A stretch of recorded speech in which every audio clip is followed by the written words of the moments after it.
Magandang umaga po sa inyong lahat. Nandito po ako sa Area 1 at ito po yung inaalagaan namin na mamumunga siguro mga April ngayong taon.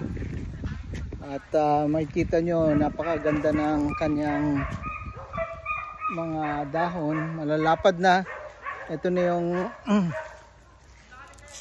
pangalawang taon na inalagaan namin itong kaya malalapad na yung kanyang mga suloy, ang tawag nating mga dahon. At ito yung in-expect namin na mamunga ngayong umpisa ngayong April. At maganda naman ang niya, ang kanyang tubo dito. So ito po yung in-expect namin na mamunga ngayong April.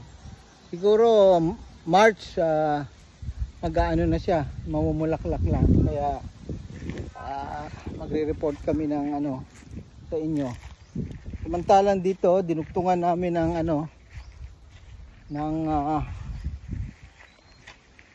mga bagong poste.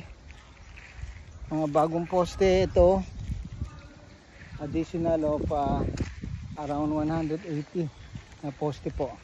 So yan po ang mga bagong poste at may mga may mga bagong suloy, mga bagong tanim namin.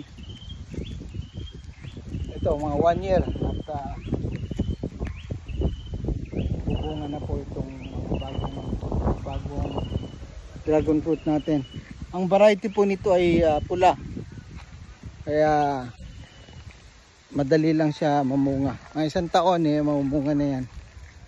Pero itong mga nandito sa ating Area 1, April po ang expected namin. So talagang malalapad na po yung next niya, dahon. Yan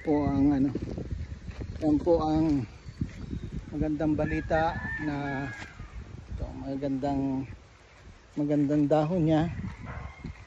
At yan po mamumunga yung mga dragon fruit natin ngayong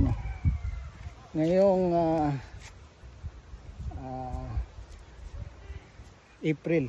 Ngayong April po. Magbubulaklak siya ngayong March, April bunga hanggang May, June. So tuloy-tuloy po yung yan. Tuloy-tuloy po yung kanyang pagbunga sa sa taon na ito. Hanggang po yan, October, November. Tuloy-tuloy po ang bunga niyan. Samantalang ito naman, itong mga huli naming natanim. Pero maganda na rin ang ito po yung pangalawa na tinanim namin. Kaya tignan mo yung suloy niya, maganda na rin.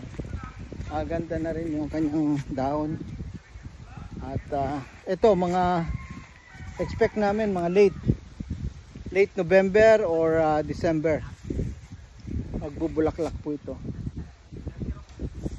So yan po ang aming balita ngayong linggo, February 23, 2025.